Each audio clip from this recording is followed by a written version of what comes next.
Hello friends, आदाब, सत श्री अकाल, नमस्कार। तो कैसे हैं आप सब।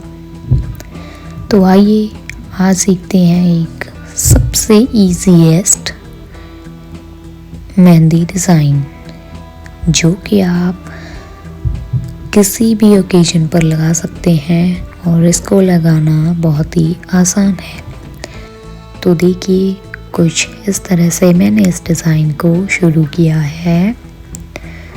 एक सर्कल बना के आसपास उसके मैंने छोटे छोटे डॉट्स लगाए हैं और ऊपर मैंने छोटी छोटी लीव्स बना दी हैं।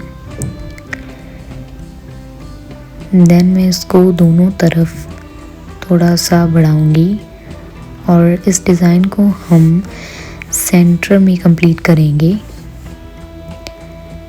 तो let's learn with me the easiest design for mehndi. I hope कि आप सब मेरी वीडियो सिर्फ देखते ही नहीं हैं, डिज़ाइंस की प्रैक्टिस भी करते हैं। तो आइए शुरू करते हैं इस डिज़ाइन को। और हाँ, कमेंट सेक्शन में ज़रूर बताएं कि आपको मेरे डिज़ाइंस कैसे लगते हैं। और मैं आशा करती हूँ कि आप मेरे चैनल को सब्सक्राइब, मेरी वीडियो को लाइक एंड शेयर ज़रूर करेंगे। एंड मैं आपका सबका बहुत बहुत धन्यवाद करती हूँ कि आप सब मेरी वीडियो देखते हैं। This is the thing who encourage an artist to do more and more unique and beautiful. Stay tuned to watch full design.